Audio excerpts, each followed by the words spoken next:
자, 오늘은 140쪽입니다. 신경계와 호르몬. 오늘 할 게 좀 많아요. 굉장히 좀 중요한 내용이에요.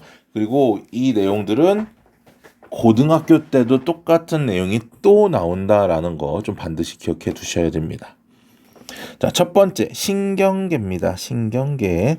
신경계는요, 감각기관. 우리 앞에서 배웠었어. 뭐야? 시각, 청각, 후각, 미각, 피부 감각. 이 5가지 감각 기관에서 받아들인 뭐가 자극을 어디로? 뇌로 전달하고 이 자극을 판단하여 적절한 반응을 내리는 체계를 우리는 신경계라고 얘기를 한다. 그러니까 자극을 받아들이고 처리해서 반응까지. 그래서 자극, 처리, 반응을 일으키는 요 단계를 우리가 신경계에서 일어난다라는 거지. 자, 이때 신경을 구성하는 가장 기본이 되는 게 바로 신경세포고요. 이 신경세포의 이름을 우리는 뉴런이라고 불러줍니다. 뉴런. 알겠습니까? 그래서 우리가 신경학을 뉴로사이언스라고 불러줘. 뉴런. 자, 기본적인 뉴런의 구조는요. 자, 돌기가 발달돼 있어. 돌기라는 게 톡 튀어나와 있는 거지. 그래서 자극을 받아들이고 전달하기에 적합하더라. 마치 우리 안테나라고 생각하면 쉽습니다. 안테나처럼 튀어나온 게 많아요. 자, 가장 먼저 이렇게 볼록 튀어나와 있는 요 부분이 신경세포체입니다. 신경세포체는 핵과 세포질을 가지고 있고, 자, 이 신경세포가 살아가는데 필요한 여러 가지 생명 활동이 일어나는 곳. 그 다음 이 신경세포체를 주변으로 이런 식으로 돌기들이 이렇게 튀어나와 있는데, 자, 요 돌기를 우리가 가지돌기라고 불러. 지금 요 뒤에 나와 있네. 그래서 다른 뉴런이나 감각기관에서 전달된 자극을 받아들인다. 그래서 이 가지돌기는 자극을 수용한다라고 생각하면 돼. 자극 수용. 자, 그 다음에 요 밑에 보면은 요 비엔나처럼 생겨 있는 부분이 있어요. 이렇게 생겨 있는 요 부분. 자, 요 부분을 우리가 축삭돌기라고 불러주고, 자, 다른 뉴런이나 기관으로 자극을 전달한다. 즉, 뭐야? 자극의 이동이 일어나는 곳이 바로 축삭돌기더라. 가지돌기에서 자극을 받아들이고 신경세포체에서 생명활동을 하고 이 축삭돌기를 통해서 자극이 전달된다. 사실 자세히 보면은 이렇게 중간중간 요 노란 부분들 보일 거야. 요 부분을 통해서 자극이 이렇게 점핑해서 이동해. 이렇게. 요거는 아직은 몰라도 되는데, 요 지금 비엔나처럼 생긴 요 부분들은 자극이 직접적으로 이동을 하지 못합니다. 요 부분은. 자, 그다음 이 뉴런은 종류에 따라서 감각 뉴런, 연합 뉴런, 운동 뉴런으로 나누어집니다. 자, 감각 뉴런 고등학교 때는 이렇게 불러요. 구심성 뉴런이라고 불러줍니다. 구심성 뉴런. 그래서 선생님은 고고 이렇게 기억해. 얘기를 해. 학생들한테. 자, 여기서 고고라는 건 감각 구심성. 감각 구심성. 그래서 감각신경을 이룬다. 우리가 알고 있던 시각세포, 시각신경, 청각신경, 후각신경, 미각신경, 피부 감각신경 이런 것들이 전부 다 감각 뉴런을 이루는 세포들이 되겠지. 자, 그래서 얘들은 감각기관에서 자극을 받아들이고 어디로? 연합 뉴런으로 전달된다. 연합 뉴런으로. 자, 두 번째 연합 뉴런은 고등학교 때도 똑같이 연합 뉴런이라고 불러주고 중추신경계를 이룹니다. 중추신경계라고 하면 뇌하고 척수를 얘기를 해. 뇌하고 척수. 우리 몸에서 가장 중요한 신경계가 바로 이 뇌하 척수의 중추신경계야. 그리고 받아들인 자극을 판단하고 명령을 내려준다. 명령을 내려준다. 다음 마지막 운동 뉴런이라는 녀석들은 고등학교에서 이렇게 불러요. 원심성 뉴런. 무슨 얘기냐면 이 연합 뉴런이 중심이야. 그래서 중심 쪽으로 가까워진다, 멀어진다. 자, 그래서 원심성 뉴런이라는 건 중심에서 멀어진다. 구심성은 중심으로 가까워진다. 그래서 운동신경을 이루고요. 자, 명령을 반응기관으로 전달해. 여기서 반응기관이라고 하면 대부분 근육을 얘기를 해. 근육. 알겠습니까? 그래서 자극은 감각기관에서 받아들이고 감각 뉴런을 통해 연합 뉴런을 지나 운동 뉴런으로 가고 반응기관을 통해서 반응이 나타나더라. 됐습니까? 근데 밑에 그림을 보면 이렇게 감각 뉴런, 연합 뉴런, 운동 뉴런이 조금씩 다 생김새가 다르게 생겨 있어. 위에서 설명한 요 뉴런, 처음에 위에서 얘기했던 뉴런들은 전부 운동 뉴런이야. 연합 뉴런은 중간에 이렇게 비엔나처럼 생긴 부분들이 없어. 이 비엔나처럼 생긴 걸 우리가 마리집이라고 하는데 이 마리집이 없어요. 연합 뉴런은. 자, 그 다음에 감각 뉴런들 같은 경우는 신경세포체가 이렇게 중간에 위치를 하고 있습니다. 왜냐면 직접 요 끝에 신경세포체가 가지돌기랑 붙어 있어. 그러면 강한 자극에 의해서 신경세포체가 손상받으면 이 신경은 죽어버려. 그러니까 못 써. 자, 그래서 감각 뉴런, 연합 뉴런, 운동 뉴런. 운동 뉴런은 선생님은 OO, 운동 뉴런, 원심성 이렇게 얘기를 하기도 해요. 이거 반드시 기억해 두셔야 돼요. 감각 뉴런, 연합 뉴런, 운동 뉴런. 자, 이때 첫 번째 중추신경계를 먼저 얘기할게요. 중추신경계는 뇌와 척수로 이루어져 있고요. 자극을 느끼고 판단하여 명령까지 내려주는. 그러니까 우리 쉽게 얘기하면 컨트롤 타워 역할이야. 컨트롤 타워. 그래서 뇌부터 얘기를 할게. 뇌는 대뇌, 소뇌, 간뇌, 중간뇌, 연수. 요게 이제 뇌입니다. 뇌. 자, 대뇌는 좌우 두 개의 반구로 나눠져 있어. 그래서 우반구, 좌반구. 그리고 이 두 반구는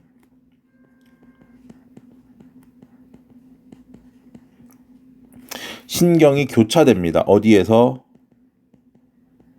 연수에서. 그러니까 연수에서 신경이 교차되기 때문에 우반구는 우리 몸의 왼쪽을 조절을 해. 왼손과 왼팔, 왼손, 왼팔, 왼다리, 왼쪽 다리.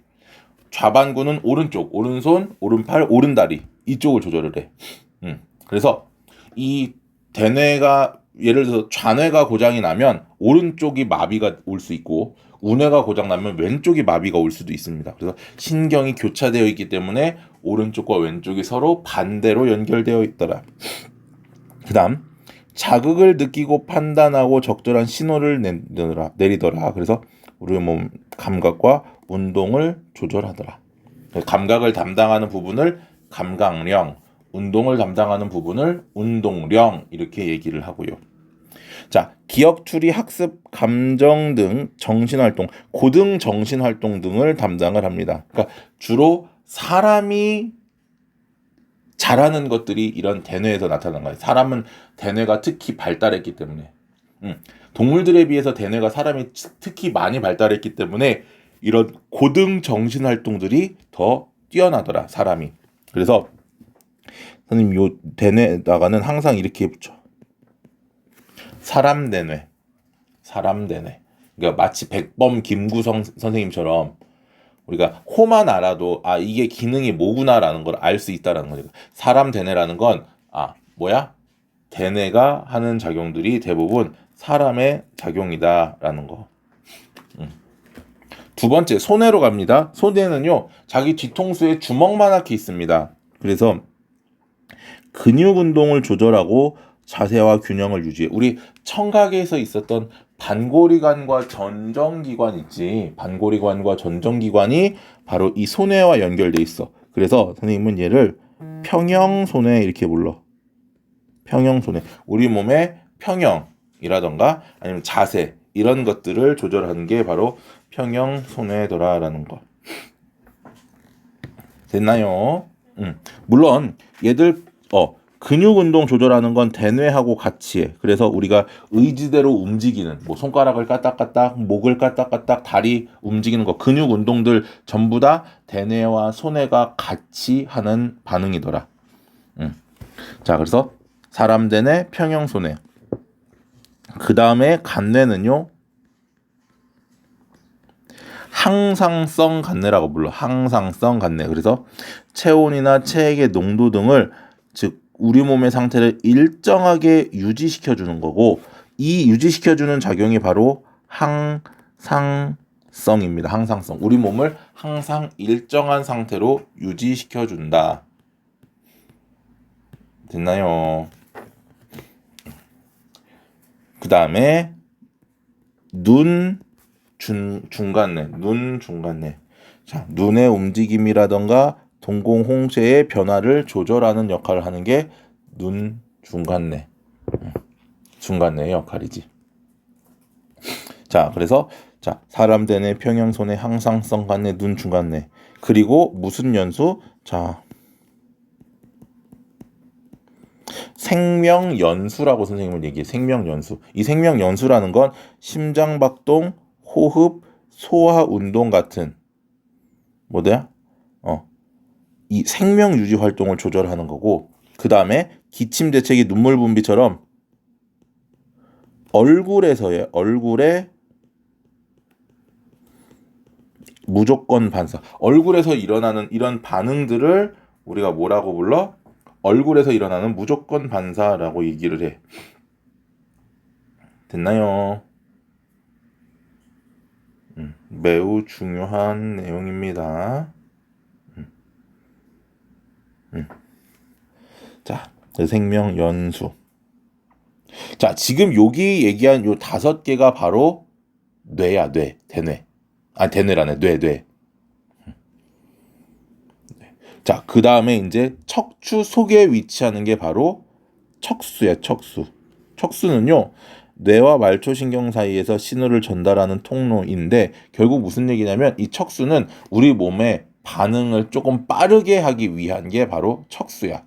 그래서 이 척수는 의지와 관계없이 일어나는 반응의 중추, 즉 몸에서 일어나는 몸의 무조건 반사가 바로 이 척수에서 일어납니다. 몸의 무조건 반사가. 그래서 예를 들면 뭐 뜨거운 걸 만졌을 때 아 뜨거, 따가운 걸 밟았을 때 아 따거, 뭐 이런 것들, 아니면 뭐 무릎을 치면 무릎이 올라오는 무릎 반사, 이런 것들이 전부 다 뭐더라? 척수에서 일어나더라. 그래서 요 반응 굉장히 중요한 반응입니다. 그래서 각각의 대표되는 예들은 좀 반드시 기억해야 돼. 그래서 대뇌는 무슨 대뇌? 사람 대뇌. 즉 사람이 하는 고등 정신 활동. 물론 사람만 하는 건 아니라고 했지만, 그래서 고등 정신 활동 뭐 있었어? 뭐 기억, 추리, 판단 이런 것들이 있었고, 그다음에 손해는 평형손해. 평형손해라고 해서 우리 몸의 평형을 조절하고 회전 감각이라던가 이런 것들이 평형손해. 그다음에 간뇌는 우리 몸을 항상 일정한 상태로 유지시켜주는 체온이라던가 체액의 농도, 뭐 혈당량 이런 것들은 항상성 간뇌. 항상성은 항상성 간뇌. 그다음에 눈 중간뇌. 눈은 눈의 운동이라던가 홍채 동공의 조절 이런 것들은 중간뇌가. 그리고 마지막 생명에 관련된 심장 박동이라던가 아니면 뭐 호흡이라던가 뭐 아니면 뭐 소화라던가 이런 것들은 뭐가 전부 다 중간뇌 연수가 조절을 한다라는 거지. 됐습니까?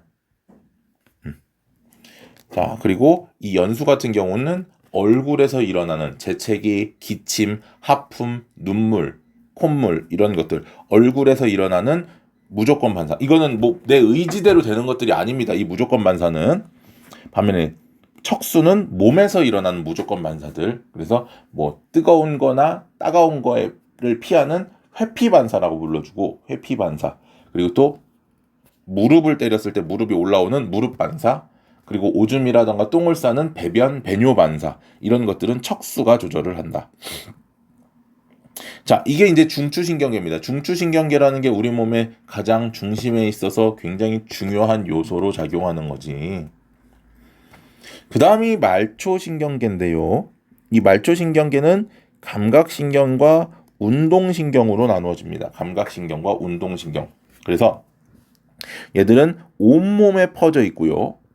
온몸에 퍼져 있고, 감각신경은 감각을 중추신경에 전달해주고, 운동신경은 중추신경의 명령을 온몸으로 다시 전달해주는. 맞습니까? 그게 이제 감각신경과 운동신경이고요. 온몸에 퍼져 있더라. 그리고 중추신경과 당연히 연결이 되어 있겠지. 감각신경은 방금 얘기한 것처럼 자극을 중추신경계로 전달, 운동신경은 명령을 반응기관으로 전달. 그러니까 항상 어디에서 감각신경에서 중추신경계를 통해 운동신경으로 자극이 이동한다라는 건 굉장히 중요한 내용이고요. 자, 특히 이 운동신경 중에서 이 자율신경은 운동신경 중에 하나입니다. 운동신경이 크게 두 가지가 있어. 첫 번째는 체성신경이라고 해가지고 내가 의지대로 움직일 수 있는 것들, 즉 뼈 주변에 붙어있는 근육, 골격근에 붙어있는 신경들은 운동신경 중에 체성신경계라고 불러주고, 반면에 내장 같은 데 붙어있는, 내장기관에 붙어있는 또는 심장에 연결되어 있는 내장기관의 연결 또는 심장. 심장은 내장기관이랑 좀 다르게 얘기를 합니다. 내장기관이나 심장에 연결되어 있는 것들을 자율신경이라고 불러주고, 마치 고등학교 자율학습처럼 내 의지대로 조절되는 게 아니고 얘들은 뭐더라? 그냥 몸이 자율적으로 조절하는 거더라. 몸에서 자기들 맘대로 자율적으로. 그래서 자율신경이라고 불러주는데, 이 자율신경 중에서 교감신경은 우리 몸을 무슨 상태로 흥분 또는 긴장 상태를 유지시켜주는 게 교감신경이고요. 부교감신경은 진정 상태를 우리가 이제 부교감신경이라고 얘기를 해.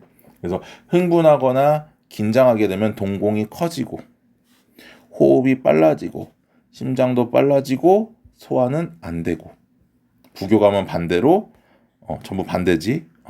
그래서 부교감신경이 작동을 하게 되면 진정하게 되면 동공은 축소되고, 호흡은 억제되고, 심장박동도 억제되고, 반면에 소화는 잘 되고. 그러니까 우리가 긴장했을 때 뭘 먹게 되면 잘 체하는 이유가 이거고, 또 긴장했을 때 우리가 심호흡을 크게 하라고 하는 이유도 교감신경을 조금 억제시키고 부교감신경들이 작용하게 만들기 위해서 우리가 그렇게 얘기를 합니다. 자, 요거는 좀 이따가 풀고. 자, 넘어가서 이쪽 143쪽 넘어갑니다. 두 번째, 그러면 자극에 따른 반응의 경로가 있는데, 첫 번째 의식적인 반응입니다. 이 의식적인 반응이라는 건 내가 어떤 의지대로, 나의 의지대로 조절되는 게 의식적인 반응이지, 따라서 어디를 통해서 대뇌의 판단에 의해서 의지에 따라 일어나는 반응이고요. 그러니까 이 반응을 조절하는 중추라고 불러주는데, 누구다? 중추는 바로 대뇌더라. 그래서 자, 대뇌 과정이 복잡할수록 더 반응이 나타나는데 시간이 오래 걸리겠지, 당연히. 그러니까 우리가 뭐 예를 들면 뭐 피아노를 친다, 악보를 보고 피아노를 친다거나, 핸드폰을 들고 게임을 한다거나, 아니면 뭐 물건을 날라서 옮긴다거나, 이런 것들이 또 불을 킨다거나, 스위치를 보고 불을 킨다거나, 이런 것들은 전부 다 의식적으로, 내가 의식적으로 하는 반응들이 된다라는 거지. 반면에 무조건 반사라는 건 얘는 무의식적 반응이야. 자, 무의식적 반응. 자, 무의식적 반응에는요, 무조건 반사라는 게 있고 조건 반사라는 게 있습니다. 자, 이 조건 반사라는 건 과거의 경험을 기억하고서 내가 의지대로 조절을 못해, 얘는. 그렇지만 과거의 경험이 있어야 되기 때문에 이 조건 반사는 중추가 대뇌야. 예를 들면 사고가 크게 난다거나, 아니면 뭐 우리 불닭볶음면 같은 거 먹으면 불닭 볼 때마다 어때? 이렇게 침 고이지 이런 것들 전부 다 대뇌 때문에 알거든. 우리는 그걸 경험해왔거든. 그렇기 때문에 이 조건반사라는 건 대뇌라고 하는 친구가 내 의지대로 조절은 못하지만 대뇌가 그 내용을 기억하고 있는 거고, 반면에 무조건반사라는 건 대뇌가 아니야. 즉 대뇌의 판단 과정을 거치지 않는다. 의지와 관계없이 일어난다. 그럼 대뇌가 아닌 어디를 지나느냐? 척수나 연수나 중간뇌를 거친다라는 거지. 그래서 왜 그럼 이런 무조건 반사가 일어나느냐면 우리 몸을 보호하기 위해서. 그래서 대표적으로 척수 반사, 아까 얘기했었던 척수는 뜨겁거나 날카로운 문체가 닿았을 때 몸을 움츠리는, 이게 바로 회피 반사라고 불러주고, 무릎 반사 있고요. 또 배변 배뇨 반사처럼 우리 몸에서 일어나는 것들, 얘들은 전부 척수가 조절을 하는 거고, 반면에 얼굴에서 일어나는 재채기, 딸꾹질, 침분비, 뭐 하품, 눈물, 이런 것들은 전부 다 얼굴에 있는 연수가 조절을 해주더라라는 거. 그다음 마지막 동공반사는 중간에, 동공이라는 건 빛의 세기를 조절해서 동공이 커지고 작아지고 했었지. 우리 앞에서 배웠었어. 이 동공반사만 중간내가 조절을 하더라. 그러니까 무조건 반사는 우리 몸을 보호하기 위해서 반응을 빨리 일으키기 위한 이런 것들을 우리가 무조건 반사라고 얘기를 합니다. 그래서 이런 것들. 그러니까 아까 얘기했었던, 자 위에 나와 있었어. 앞에 보면은 여기서 어디 있었냐? 여기 자극의 요 전달 경로 있지. 요 자극의 전달 경로에서 연합뉴런의 위치에 누가 들어가느냐만 달라지는 거야. 나머지 자극, 감각기관, 감각뉴런, 운동뉴런, 반응기관, 반응은 똑같습니다. 자, 다시 가볼까요? 여기 자극, 감각기관, 감각신경, 운동신경, 반응기관, 반응. 얘도 자극, 감각신경, 감각기관, 감각신경, 운동신경, 반응기관, 반응 똑같아.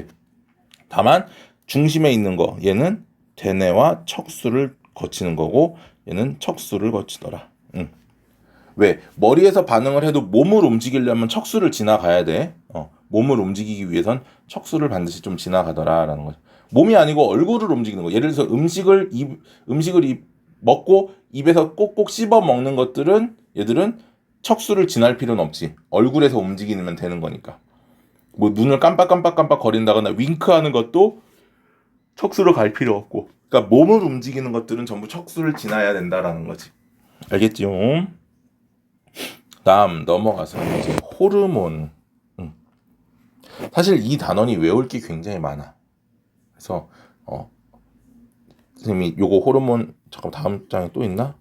여기 또 있네. 항상성이랑 요거는 다음 시간에 얘기를 할 거고, 오늘은 호르몬까지 얘기를 할 테니까 호르몬까지 설명을 하고 나서 요걸 좀 반드시 외워 두셔야 됩니다.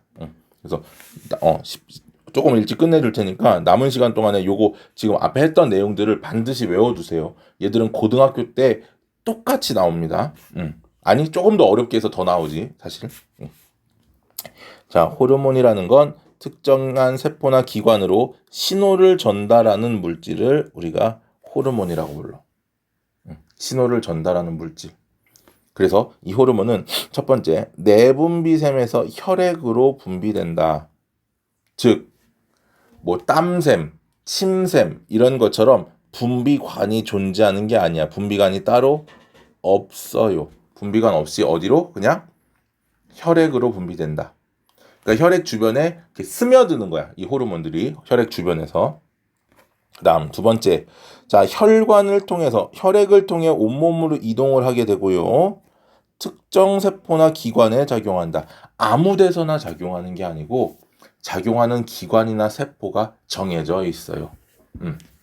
예를 들면 어떤 거는 뭐 성장판에 작용하는 거고, 어떤 거는 뭐 또 콩팥에 작용을 하고, 어떤 거는 또 뭐야 어디 있을까?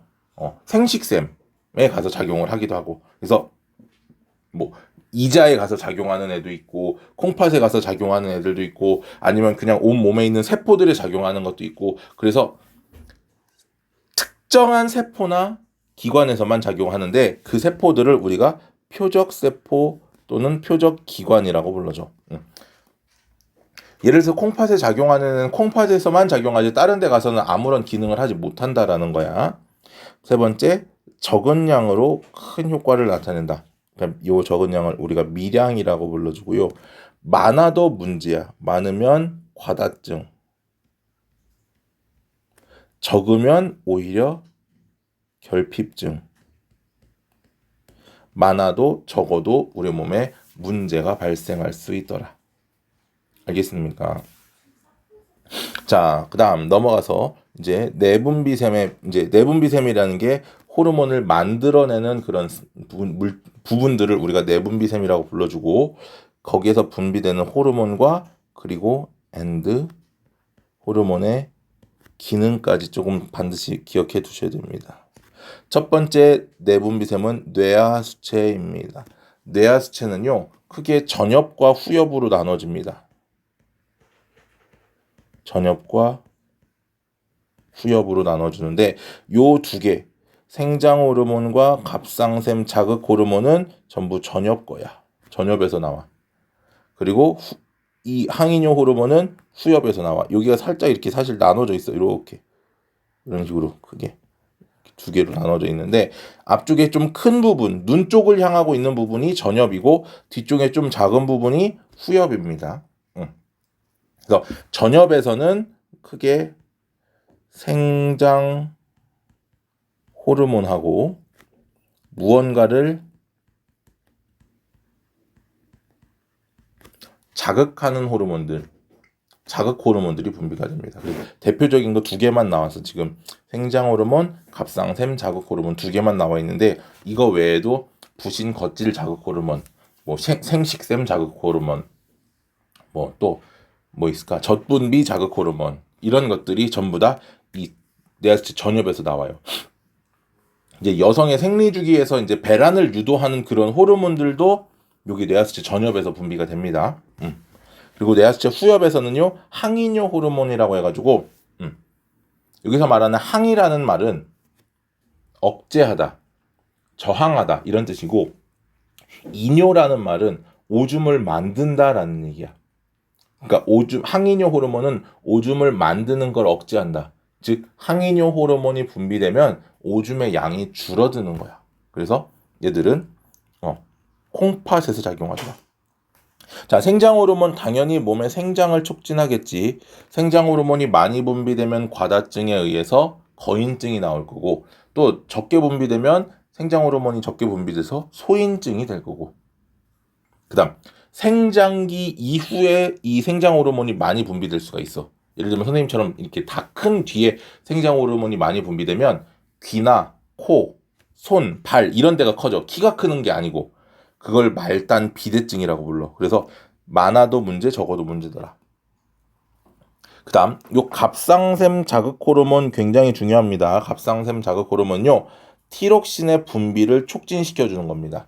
그러니까 티록신이라는 물질이 많이 나올 수 있게끔 자꾸 옆에서 자극을 시켜주는 게 갑상샘 자극 호르몬이고 항이뇨 호르몬은 콩팥에서 물의 재흡수를 촉진하더라. 즉 콩팥에서 방광으로 이동을 해야 할 오줌들 걸러져야 되는 오줌들에서 물을 쪽쪽쪽쪽 빨아들여. 그러니까 오줌이 당연히 적게 만들어지더라라는 것이.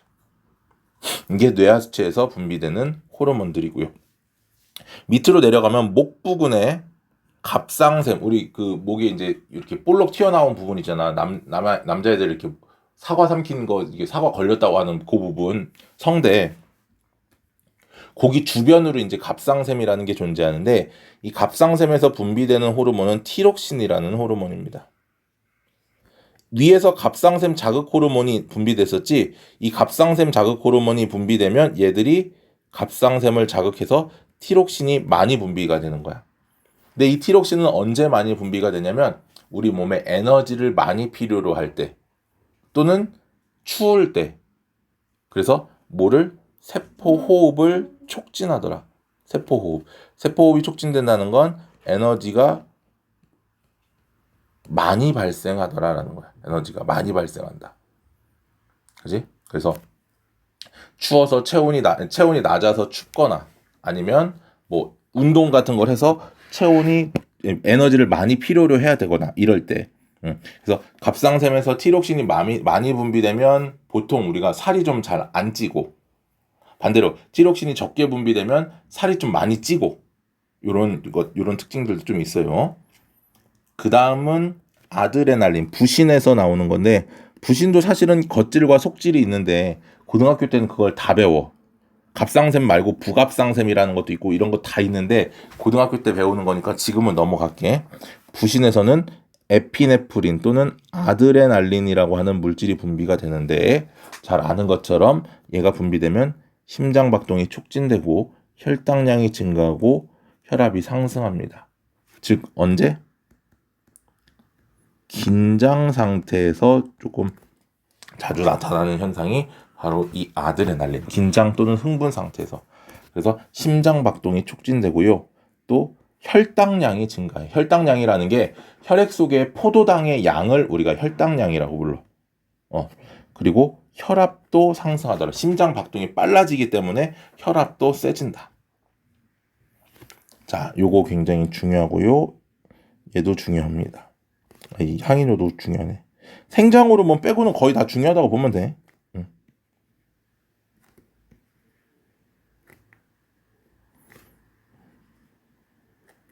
별이 왜 얘만 하면 그 다음 이자에 가면 이자로 내려갑니다. 이자는요 인슐린과 글루카곤이 있는데 인슐린은요 베타세포라는 곳에서 분비가 돼. 베타세포. 이 이자에는 베타세포와 알파세포가 있는데 글루카곤이 알파세포야. 알파세포에서 글루카곤이 분비되고 이 베타세포에서 인슐린이 분비돼. 그러면 이 인슐린은 혈당량을 어떻게 한다? 감소시켜줍니다. 혈당량. 그러니까 혈액 속의 포도당의 양을 줄여줘. 혈액 속의 포도당의 양을 줄여줘. 왜? 세포 호흡을 억제시키기 위해서. 그러니까 체온을 낮춰주기 위해서. 반면에 글루카곤은 혈당량이 적어졌다 싶으면 다시 높여주는. 그래서 간에서 둘 다 어디에서? 간에 가서 작용합니다. 간에서 한 녀석은 포도당을 글리코젠으로 전환시켜주는 거고 누가? 인슐린이. 반대로 글리코젠을 포도당으로 전환시켜주는 건 글루카곤이. 그러니까 포도당의 양이 많아지는 건 글루카곤. 반대로 포도당이 글리코젠으로 전환되면서 포도당의 양이 줄어드는 건 인슐린. 됐습니까? 그 다음에 이제 여성의 생식기에 난소에서 분비되는 게 에스트로겐이고 여성의 2차 성징. 예를 들면 뭐 있어? 유방이 발달하는 거. 그리고 생리가 시작되는 거. 이런 것들이 있고.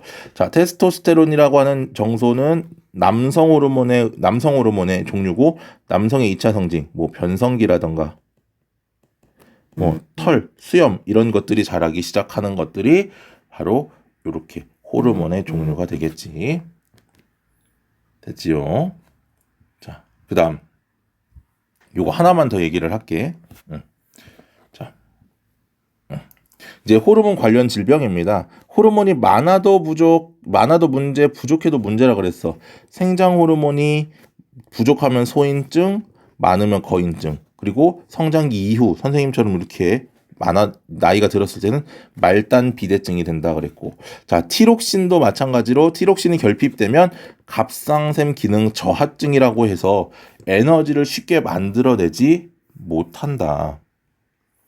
그리고 반면에 티록신이 많아지면 갑상샘 기능 항진증이라고 해서 맥박이 빨라지고 그러니까 에너지가 활발하게 만들어지는 거야. 그러니까 얘들은 체중이 감소하더라. 에너지를 자꾸 만들어내니까. 됐나요? 그 다음 인슐린이 부족하면 당뇨병. 요거는 이제 좀 중요한 거지. 인슐린 부족 시 당뇨병 걸리는 거. 요 두 개. 결핍 시 당뇨병. 그래서 얘들은 오줌에 당이 섞여 나온다. 실제로 오줌에는 당분이 섞여서 나오면 위험합니다. 그러면 이제 잘못하면 죽을 수도 있어. 그래서 어떤 일이 있냐면 뭐 여러 가지가 있는데 대표적인 게 뭐냐면 오줌에 당분이 섞여서 나오면 뭐 피부가 괴사하기도 하고 뭐 별 안 좋은 효과가 많아요. 그래서 이런 것들이 굉장히 중요하니까 잘 기억해 두셔야 됩니다. 그래서 자, 오늘은 여기까지 설명을 좀 할 테니까 요것 좀 충분히 외워 두시고요. 그리고 외운 뒤에 개념 속 문제를 꼭 풀어 두셔야 합니다. 다음 시간에는 요거 남은 거 이거 항상성 조절하고 그다음에 개념 문제 풀이 하고 넘어가도록 할게요. 여기 단원이 많이 어려우니까 여기까지 호르몬 관련 질병까지 반드시 좀 외워 두셔야 합니다. 남은 시간 동안 꼭 외우고 나서 옆에 개념 속 문제 푸세요. 자, 수고 많았어요.